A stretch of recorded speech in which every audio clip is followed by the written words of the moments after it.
Hi, welcome to Infused Eats, the Cannabis Infused cooking show. This is Matt, your Cannabis Infused host, and today, in honor of Cinco de Mayo, we're making 5 by Baked Flan.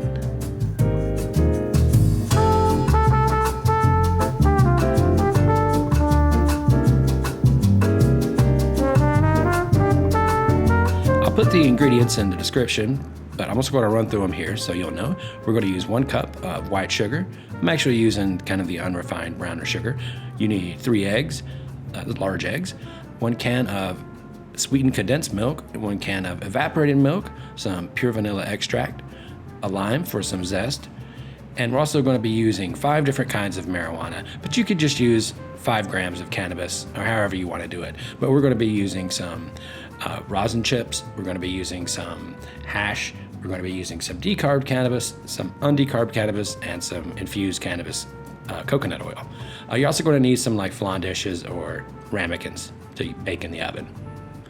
Okay, the first step is going to be to activate whichever cannabis you're going to activate. We're going to activate about 80% of the kief, or that's actually, some people would call it hash, but that's kief right there. And then, so I'm putting that in a ramekin to activate that in the oven. And I'm keeping a little bit back to mix in with the cannabis that I'm not decarbing, just for the flavor.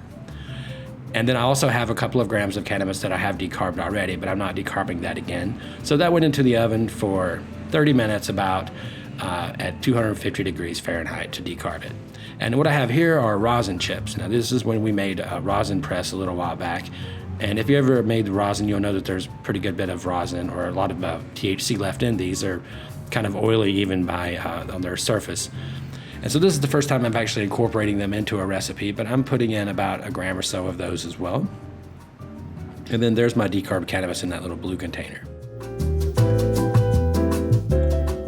While that was decarbing, I went ahead and got prepared with the evaporated milk, which is what we're going to be infusing in today. So I put that into a boiler, and I'm just putting it right into a saucepan on the very lowest heat. And we're going to keep this below a simmer, so we're just going to keep it just where it's barely sweating the whole time. We don't want to let this get a scam on the bottom or anything like that. So we're always going to be stirring and keeping it below a simmer. You could also use a double boiler if you want, but I'm just going to be real careful and keep my heat down on low. And what I'm doing now is I'm taking about a teaspoon or so of the cannabis infused cooking oil, the coconut oil there, and I'm mixing it in with that decarbed kief. I know it's decarbed because the pan's hot and I touched it. But anyway, that decarbed kief is now mixed in with the coconut oil. I'm throwing that in there with the evaporated milk. And you can see the hash oil just kind of separating out there, but that'll all incorporate in as I infuse this out over the next hour or so. Okay, now I'm putting in the ground up rosin chips. I didn't mention while I was grinding those, but I did grind up those rosin chips so that they'll infuse easier. And this is the couple of grams of cannabis that I had already decarbed. Now, all my different kinds of cannabis are in here. Now, as I said, I just did this 5 different ways to show that you could pretty much use any kind of cannabis that you have to make this recipe, and also to honor Cinco de Mayo, so you know the 5, so just a little bit of fun there. But you could just use any one or other of any kind of this cannabis to make your recipe. And so I let that infuse for about an hour. Like I said, I didn't let it boil or anything like that. I just let it basically kind of sweat. And I was targeting around 180, 190 degrees Fahrenheit if you want to keep up with it with a thermometer.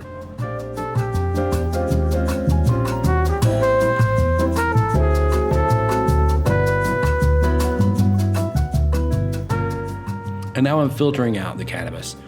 And normally I would squeeze and press everything out, but because I'm using a variety of different kind of cannabis, I'm just trying to get the intensity, not the flavor. So I'm not going to press that out. I'm just going to kind of let it run through. And now you can see I evaporated out. I need 12 ounces of the milk, but I evaporated some out. So I bought an additional can because I anticipated that. And it just took about a couple of tablespoons to get that back up to 12 ounces.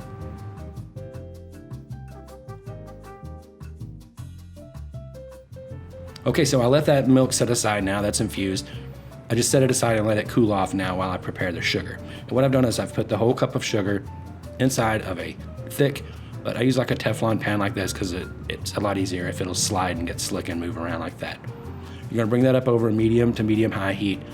This will take several minutes, maybe 20 minutes or so even, and let your sugar caramelize down into it. It's like a caramel. And in the meantime, you'll find it easy probably to go ahead and zest up some of your lime rind. So you can use a lemon or a lime, but I wanted to use a lime there. Okay, so now the sugar has been caramelized, and you can see it's a dark brown. And you can go for this recipe, you can kind of control the flavor of the sugar by how dark you make it. And I'm thinking it is the case for me, definitely, that the dark sugar works the best, like it tastes the best. So what you do is you put your sugar equally divided between your ramekins, and then you just roll it around a little bit, because it is get thickening and it will harden. Don't worry, it'll be fine.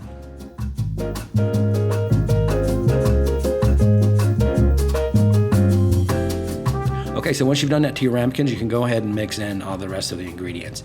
So we put our 3 eggs in there, we beat those. That's our lime zest that's going in now. We've got our tablespoon of real vanilla extract.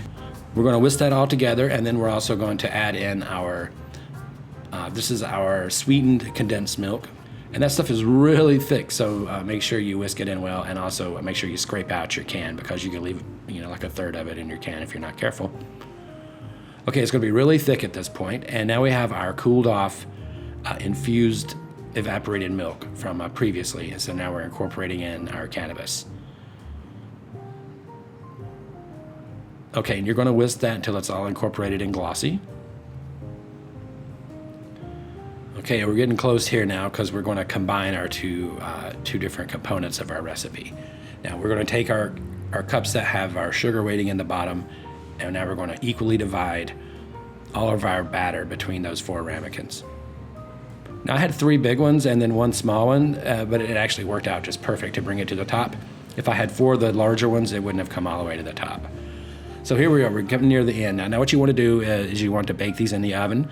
We got an oven preheated to 350 degrees, but we're also going to put these in a water bath. And so what you do there is you just put a pan that's big enough to hold all of your other pans. I'm using a small oven, but luckily they all fit in this provided pan for our oven. But there you go, put them in an oven at 350. You want to let these go for about 45 minutes if you're in one of these smaller pans. If you're using a larger combined pan, you'll probably want to go for an hour. But you can tell when they're done, they get that like kind of pillowy looking top on top of them, a little bit of a crust. And once they're fully cooled, you can use a knife to cut around the edges to separate the sides. Then turn them over into a pan that has enough lip to hold the juices that's going to come out. And there you go. Make sure you let these cool off completely though before you do that. You can use the fridge, but I just let them set out for a couple of hours.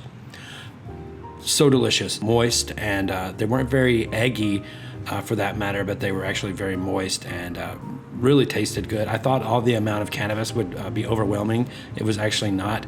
The kind of dark sugar really complemented it well, and the little bit of lemon zest kind of made the tanginess of the marijuana pretty welcome actually in the recipe. One of my favorite recipes yet. I know I say that it seems like every time, but this one really was a winner for me. I've always loved flan, never tried to make it myself. I will be making it again. I really hope you enjoyed this recipe.